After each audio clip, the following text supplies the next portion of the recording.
Hi good morning. അപ്പോൾ ഇന്ന് നമ്മുടെ കറി ഒരു നാടൻ ഒഴിച്ചുകറിയാണ്. നമ്മുടെ പച്ചക്കയും തക്കാളിയും കുടമ്പുളിയും എല്ലാം ചേർത്തിട്ടുള്ള ഒരു തനി നാടൻ ഒഴിച്ചുകറി. അപ്പോൾ നിങ്ങൾ ഇതുപോലെ കറി ഉണ്ടാക്കാറില്ലെങ്കിൽ ഉറപ്പായിട്ടും ഒന്ന് ട്രൈ ചെയ്ത് നോക്കിക്കോളൂ, നന്നായിട്ട് ഇഷ്ടപ്പെടും.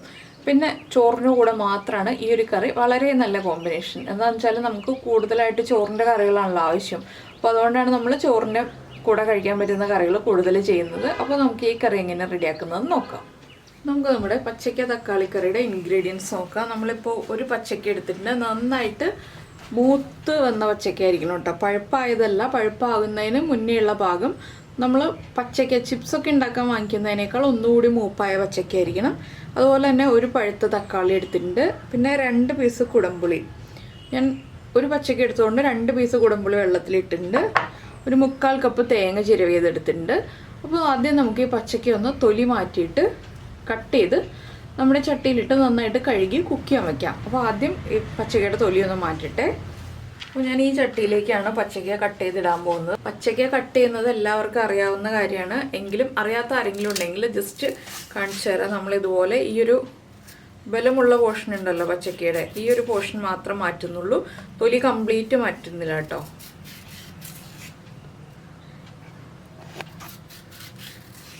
ഇതുപോലെ 3 സൈഡിലുള്ള ആ തിക്നെസ് ഉള്ള പോർഷൻ മാറ്റിയിട്ടുണ്ട്. ഇനി നമുക്കിതൊന്ന് 2ആയിട്ട് കട്ട് ചെയ്തെടുക്കാം.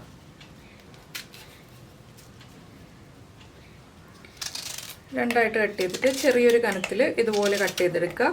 ഇത് ഉപ്പോ അല്ലെങ്കിൽ മഞ്ഞൾപ്പൊടിയോ ചേർത്തിട്ട് നന്നായിട്ട് നമുക്ക് കഴുകിയെടുക്കാം.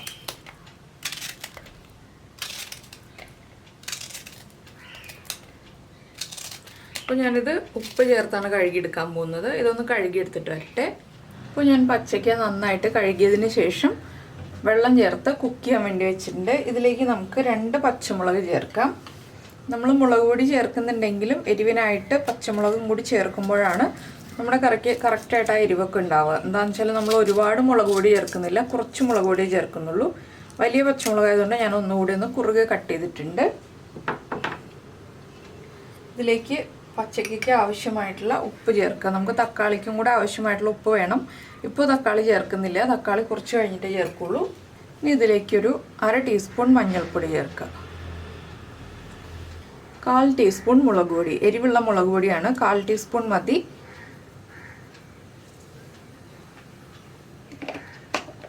നമുക്ക് കൂടുതൽ എരിവ് വേണമെന്നുണ്ടെങ്കിൽ പച്ചമുളകിൻ്റെ എണ്ണം കൂട്ടാട്ടോ. ഇതിനി ഒന്ന് തിളച്ച് വരുമ്പോൾ നമുക്ക് ബാക്കിയുള്ള കാര്യങ്ങൾ ആഡ് ചെയ്യാം. ഇപ്പോൾ തന്നെ തക്കാളി ചേർത്തിട്ടുണ്ടെങ്കിൽ തക്കാളി വല്ലാതെ ഉടഞ്ഞു പോകും. അപ്പോൾ ഇപ്പോൾ തന്നെ തക്കാളി ചേർക്കരുത്. അതുപോലെ പച്ചയ്ക്ക് ഒന്ന് ഹാഫ് കുക്ക് ആയതിനു ശേഷം നമുക്ക് കുടംപുളിയും കൂടി ചേർത്ത് കൊടുക്കാം. ഇപ്പോൾ തന്നെ പുളി ചേർത്തിട്ടുണ്ടെങ്കിൽ പച്ചയ്ക്ക് ഹാർഡായി പോകും, കുക്കാകുമ്പോൾ സോഫ്റ്റ് ആയിരിക്കില്ല. അതുകൊണ്ട് നമുക്കിതൊന്ന് പകുതി കുക്കാവുന്നത് വരെ വെയിറ്റ് ചെയ്യാം. അപ്പോൾ നമ്മുടെ പച്ചയ്ക്ക് കുക്കാവുന്ന സമയത്ത് നമുക്കിതിലേക്ക് വേണ്ട അരപ്പ് റെഡിയാക്കാം. അരപ്പ് റെഡിയാക്കാനായിട്ട് അധികം ഇൻഗ്രീഡിയൻസ് ഒന്നും വേണ്ട. നമ്മൾ എടുത്തു വെച്ചിരിക്കുന്ന തേങ്ങയിലേക്ക് 1 പീസ് ഉള്ളി എടുത്തിട്ടുണ്ട്. 1 ഉള്ളി മതി, ഒരുപാട് ഉള്ളി വേണ്ട. ഇത് രണ്ടും ചേർത്ത് നന്നായിട്ടൊന്ന് അരച്ചെടുക്കാം. നമുക്ക് ജീരകവും മഞ്ഞൾപ്പൊടിയും ഒന്നും ചേർക്കുന്നില്ല. എന്താണെന്ന് വെച്ചിട്ടുണ്ടെങ്കിൽ മഞ്ഞൾപ്പൊടിയും മുളക് പൊടിയും നമ്മളിപ്പോൾ നമ്മുടെ പച്ചക്കയിലേക്ക് ചേർത്തിട്ടുണ്ട്. പച്ചമുളക് ആവശ്യത്തിന് ചേർത്തിട്ടുണ്ടല്ലോ. അതുകൊണ്ട് നമ്മൾ കുടംപുളി ചേർക്കുന്ന കറികളിൽ ജീരകം ചേർത്തിട്ടുണ്ടെങ്കിൽ അത്ര പെർഫെക്റ്റ് ടേസ്റ്റ് വരില്ല. അതുകൊണ്ടാണ് ഞാൻ ജീരകം ചേർക്കാത്തത്. ഉള്ളി മാത്രം ചേർത്ത് നമുക്ക് അരച്ചെടുക്കാം. അപ്പോൾ നമ്മൾ നമ്മുടെ അരപ്പ് ഇതുപോലെ നന്നായിട്ട് അരച്ചെടുത്തിട്ടുണ്ട്. കുറച്ചധികം വെള്ളം ചേർത്ത് അരച്ചെടുക്കാം നമുക്ക്. എന്താണെന്ന് വെച്ചാൽ ഇതൊരു ഒഴിച്ചുകറിയാണല്ലോ, അപ്പോൾ കുറച്ച് വെള്ളം വേണം. അപ്പോൾ ഈ അരപ്പ് നമുക്ക് മാറ്റി വയ്ക്കാം. ഈ സമയത്ത് നമുക്കിനി നമ്മുടെ കുടംപുളിയും തക്കാളിയും ഒക്കെ നമ്മുടെ പച്ചക്കയിലേക്ക് ചേർത്ത് കൊടുക്കാം. അപ്പോൾ നമ്മുടെ പച്ചക്ക നന്നായിട്ട് തിളച്ചുകൊണ്ടിരിക്കുന്നുണ്ട്.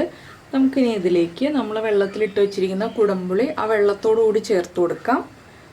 ഒരുപാട് പുളിയുള്ള കറിയല്ല കേട്ടോ ഇത്, ചെറിയൊരു പുളി ഉണ്ടാവുള്ളൂ. കുടംപുളിയുടെ പുളിയും അതുപോലെ തന്നെ തക്കാളിയുടെ പുളിയും, അതുപോലെ തന്നെ നമ്മുടെ തക്കാളി ഈ ഒരു വലിപ്പത്തിൽ ഞാൻ കട്ട് ചെയ്തെടുത്തിട്ടുണ്ട്. കുറച്ച് വലിയ പീസുകളായിട്ടാണ് കട്ട് ചെയ്തെടുത്തിട്ടുള്ളത്. ഈ തക്കാളിയും കൂടി നമുക്കിതിലേക്ക് ചേർത്ത് കൊടുക്കാം. ഇനി തക്കാളിയും കുടംപുളിയും ചേർന്ന് പച്ചയ്ക്കൊന്ന് നന്നായിട്ട് കുക്കായി കഴിയുമ്പോൾ നമുക്ക് അരപ്പ് ചേർക്കാം. ഇതൊന്ന് കുക്കായി വരുന്നത് വരെ നമുക്ക് വെയിറ്റ് ചെയ്യാം. അപ്പോൾ അരപ്പ് ചേർക്കുന്നതിന് മുന്നേ ആയിട്ട് ഉപ്പൊക്കെ കറക്റ്റ് ചെയ്യുക, എരിവ് കറക്റ്റ് ചെയ്യുക. എരിവ് കുറവാണെങ്കിലും മുളക് പൊടിയോ പച്ചമുളകോ ചേർത്ത് കൊടുത്തതിന് ശേഷം വേണം നമ്മൾ അരപ്പ് ചേർക്കാനായിട്ട്. അതുപോലെ ഉപ്പും കറക്റ്റ് ചെയ്തിട്ട് അരപ്പ് ചേർത്ത് കൊടുക്കാം കേട്ടോ. അപ്പോൾ ഇനി ഇത് കുക്കായി വരട്ടെ. അപ്പോൾ നമ്മുടെ തക്കാളിയും പച്ചക്കയും എല്ലാം നന്നായിട്ട് കുക്കായി വന്നിട്ടുണ്ട്. ഇത് കണ്ടോ, പച്ചക്കയൊക്കെ നന്നായി കുക്കായി, തക്കാളിയും ഉടഞ്ഞു വരുന്നുണ്ട്. ഇനി നമുക്കിതിലേക്ക് നമ്മുടെ അരപ്പ് ചേർത്ത് കൊടുക്കാം. ഫ്ലെയിം കുറച്ച് വെച്ചിട്ട് വേണം അരപ്പ് ചേർത്ത് കൊടുക്കാൻ.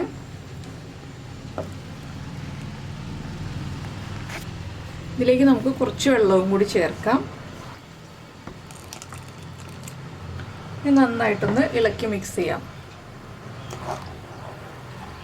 കുറച്ചുകൂടി വെള്ളം വേണ്ടി വരും കേട്ടോ. ഞാനിപ്പോൾ കുറച്ച് വെള്ളമേ ചേർത്തിട്ടുള്ളൂ. കുറച്ചുകൂടി വെള്ളം ചേർക്കാം നമുക്ക്. എന്താണെന്ന് വെച്ചാൽ ഒന്ന് കുറുകി വരുമല്ലോ, അരപ്പൊന്ന് ചൂടായി വരുമ്പോൾ ഒന്ന് കുറുകി വരും. അതനുസരിച്ച് നമ്മൾ കുറച്ചുകൂടി വെള്ളം ചേർത്ത് കൊടുക്കണം. ഒരുപാട് വെള്ളം ചേർക്കരുത്. ഇനി അരപ്പൊന്ന് നന്നായിട്ട് ചൂടായി വരുന്നത് വരെ നമുക്ക് വെയിറ്റ് ചെയ്യാം. എങ്ങനെയാണെന്ന് വെച്ചിട്ടുണ്ടെങ്കിൽ നമ്മൾ ഇളക്കി കൊടുത്തുകൊണ്ടിരിക്കണം. ആവി വരണം അരപ്പിൽ നിന്ന്, പക്ഷെ തിളച്ചു പോരുത്. ആ രീതിയിൽ നന്നായിട്ടൊന്ന് ഇളക്കി വേവിച്ചെടുക്കുക. അരപ്പ് നന്നായിട്ട് കുക്ക് ചെയ്തെടുക്കുക. ഒരു 2 മിനിറ്റ് ഇളക്കി കൊടുത്തിട്ടുണ്ടെങ്കിൽ അരപ്പ് നന്നായിട്ട് കുക്കായി വന്നോളും. ഒരു 2 മിനിറ്റ് ഞാൻ ഇതുപോലെ ഒന്ന് ഇളക്കിക്കൊണ്ടിരിക്കട്ടെ. അപ്പോൾ നമ്മുടെ കറിയിൽ നിന്ന് നന്നായിട്ട് ആവി വരുന്നുണ്ട്. 2 മിനിറ്റ് ആയിട്ട് ഞാൻ ഇളക്കി കൊടുത്തുകൊണ്ടിരിക്കുകയാണ്. ഇനി നമുക്ക് കറി മാറ്റി വെച്ചതിന് ശേഷം നമുക്കിതിലേക്ക് വേണ്ട വറവ് റെഡിയാക്കി എടുക്കാം. ഞാനിപ്പോൾ വേറെ പാൻ വെച്ചിട്ടുണ്ട്. പാനിലേക്ക് കുറച്ച് വെളിച്ചെണ്ണ ചേർക്കാം. അപ്പോൾ നമ്മൾ ചട്ടിയിലാണ് കറി വയ്ക്കുന്നതെങ്കിൽ കറി ഒന്നുകൂടി ഒന്ന് ഇളക്കി കൊടുത്തുകൊണ്ടിരിക്കുക കേട്ടോ. എന്താണെന്ന് വെച്ചിട്ടുണ്ടെങ്കിൽ ചട്ടിയുടെ ചൂടുകൊണ്ട് കറി തിളയ്ക്കാൻ സാധ്യതയുണ്ട്. അതുകൊണ്ടാണ് വീണ്ടും ഒന്ന് ഇളക്കി കൊടുത്തുകൊണ്ടിരിക്കുക എന്ന് പറഞ്ഞത്. ഇനിയിപ്പോൾ വെളിച്ചെണ്ണ നന്നായിട്ട് ചൂടായി വരട്ടെ. നമുക്കിതിലേക്ക് കടുക് ചേർക്കണം. അതുപോലെ തന്നെ ഉള്ളി റൗണ്ടിൽ കട്ട് ചെയ്ത് വെക്കുക. ഉള്ളി നമുക്ക് വറവ് ചേർക്കാനുള്ളതാണ്. 1 ടീസ്പൂൺ കടുക് ചേർക്കാം. കടുകൊന്ന് പൊട്ടി വരട്ടെ. അപ്പോൾ നമ്മുടെ കടുക് പൊട്ടി തുടങ്ങുന്നുണ്ട്. ഇതിലേക്ക് ഒരു 1/4 ടീസ്പൂൺ ഉലുവയും കൂടി ചേർക്കാം. കടുകും ഉലുവയും പൊട്ടി കഴിയുമ്പോൾ ദാ ഇതുപോലെ ഉള്ളി റൗണ്ടിൽ കട്ട് ചെയ്ത് വെച്ചത് ചേർത്ത് കൊടുക്കാം. ഇനി ഇതൊന്ന് നന്നായിട്ട് ഇളക്കി ഒന്ന് ബ്രൗൺ കളറായി വരുന്നത് വരെ വെയിറ്റ് ചെയ്യുക. ലൈറ്റായിട്ട് ബ്രൗൺ കളറായാൽ മതി. നന്നായിട്ട് ബ്രൗൺ ഷെയ്ഡായി വരുന്നത് വരെ നമ്മൾ ഉള്ളി വറുത്തെടുക്കേണ്ട ആവശ്യമില്ല. ഇതിലേക്ക് നമുക്ക് വറ്റൽമുളകും കൂടി ചേർക്കാം. ഇത് 3 വറ്റൽമുളക് എടുത്തിട്ടുണ്ട്. വറ്റൽമുളകും ഉള്ളിയൊക്കെ ഒന്ന് കുക്കായി തുടങ്ങുമ്പോൾ നമ്മുടെ കറിവേപ്പിലയും കൂടി നമ്മൾ ചേർത്ത് കൊടുക്കണം.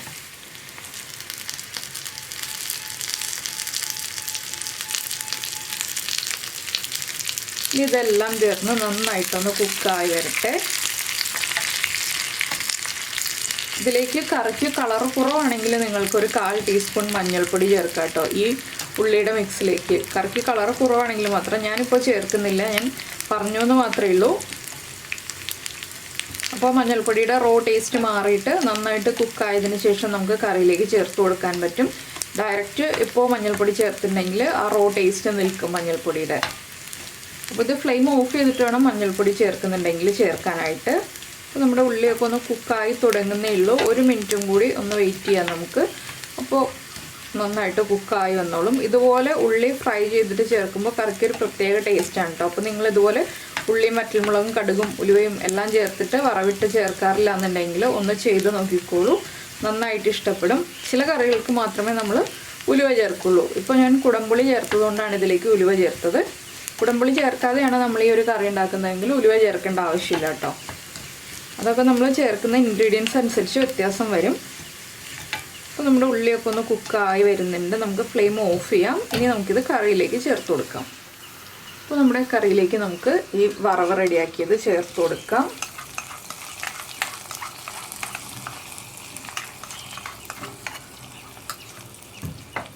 നന്നായിട്ടൊന്ന് ഇളക്കി മിക്സ് ചെയ്യുക. ഇപ്പോൾ കണ്ടോ, നമ്മുടെ കറി കാണാൻ നല്ല ഭംഗിയായി, നല്ല അടിപൊളി കറിയായി കഴിഞ്ഞു. അത് ഇതുപോലെ വറവ് ചേർത്താലാണ് കറിക്ക് ഭംഗി ഉണ്ടാവുക. അതുപോലെ തന്നെ കഴിക്കാൻ ടേസ്റ്റും ഉണ്ടാവുക.